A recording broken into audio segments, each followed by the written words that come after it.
call me a god. You call me a god. Hello mga ka-X-Rise, this is Papa Sep TV, and for today's video, ang pag-uusapan natin is kung paano nga ba mag-transfer from GCash to Kumu application or SWES Rural Bank. So yun ang pag-uusapan natin, pero bago ang lahat guys, intro muna tayo para mukhang pro. Subscribe now and press the bell icon. Never miss an update.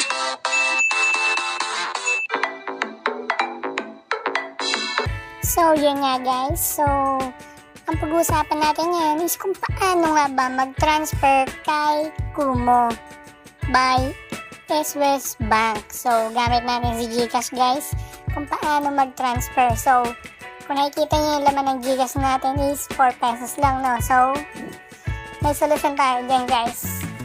Punta muna tayo sa GSave kasi wala pa tayong funds kay GCash. So GSave. So, click natin si, wait lang, naglo-loading. Yan, so, ayan. So, dito nga guys, is marami pa rin hindi nakaka-withdraw kay Maybank after nila mag-deposit. Di ko alam kung bakit. Di ko alam kung sa application na ba yun or kulang yung information nila. So, para sa akin guys, madali lang naman mag-withdraw and deposit, di ba guys? So, makikita nyo naman is pinapakita ko at hindi edited to, no? So, ayun nga guys, is may bago na namang partner bank si GCash. Itong si Uno Ready by Uno. So, hindi pa natin na-explore to and soon na-explore natin to, no? So, standby muna tayo and proceed tayo sa main topic natin. Click natin dyan guys si Maybank. Yan, kasi may ipon tayo ng konting-konti lang naman, no? So, got it lang natin. So, makikita yung, natin guys, ipon is 180.04, no? So, withdraw natin. Withdraw lang tayo ng mga 80 pesos siguro, no? So, 80 pesos, withdraw natin. Para malamanan lang yung, natin, GCash account natin, no? So, confirm natin. Yan, antayin nyo lang, naglo-loading.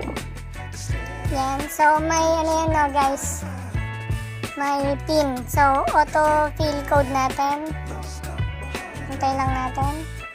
So ito na nga, confirm lang natin. So bago ka maka-withdraw kay guys, Maybank is may code, no, may code na darating. So okay lang natin to, withdraw successful. So okay. So ngayon guys, babalik tayo kay GCash natin, no. So, yan na nga guys, nabawasan na ng 80 pesos, 100 na lang. So, back tayo. Punta tayo kay GCash, yan, 84 na. So, paano nga ba tayo makaka-transfer kay Kumu, no? So, syempre guys, bank transfer tayo. Punta tayo sa transfer. Yan, so hanapin natin dito guys si, SWES Bank by Kumu. May Kumu dyan guys. Hindi ito si SWES Bank Incorporation, no? Meron dyan, SWES Bank ba? By Kumu. Ito guys, itong may letter yung K na logo. SWES Rural Bank Kumu, yan. So, click natin yan. So, lagay lang natin yung amount, kunyari 50 pesos guys. So, account name natin. Lagay lang natin. And then, yung account number. So, hindi ko kabisado yung account number ni Kumu guys. So, pumunta tayo kay Kumu app. So, punta tayo kay Kumu. So, yan na nga. Reloading na. Tingnan nyo nga guys kung tingnan nyo dito. Tingnan nyo dito guys na walang laman si Kumu natin, no? So, lalagyan natin siya. Galing kay GCash. So, paano nga ba malalaman yung account number ni Kumu? So, click nyo lang yung account.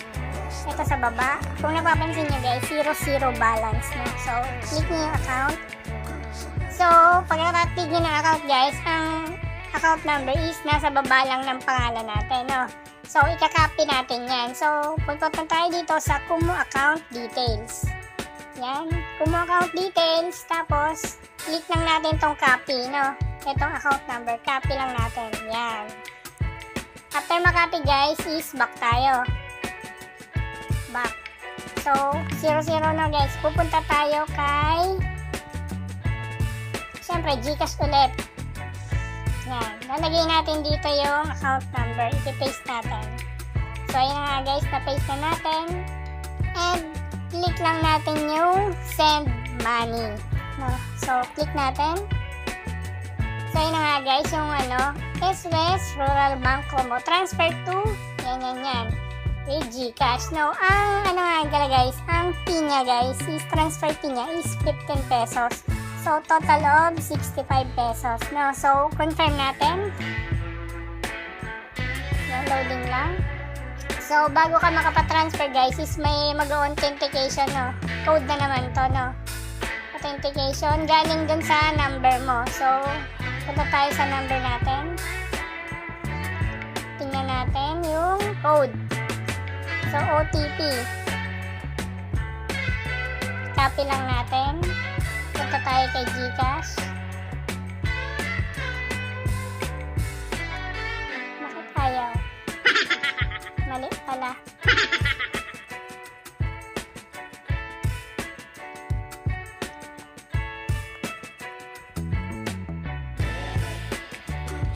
Guys, talagay na natin yung OTP code natin. So, submit lang natin.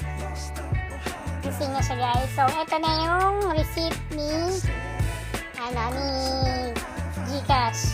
So, yun nga guys, titingnan natin yung Kumu kung nandun na nga ba talaga nakapasok na. So, kung napapansin nyo guys, is nabawasan na 19 pesos na lang. So, punta tayo kay Kumu app guys. Yan. So, ayun na nga guys, 50 pesos na transfer na natin, no? Tapos punta tayo dito sa transfer history. So, yun na nga guys, ang transfer galing kay Gcash. Yan. Kung nakikita nyo, no? So, done lang natin. Back. So, yun na nga guys, no? So, napakadali lang mag-transfer from Gcash to Kumu app. So, kung nagustuhan nyo tong video na to guys, please don't forget to like, share, and subscribe. Thank you and God bless.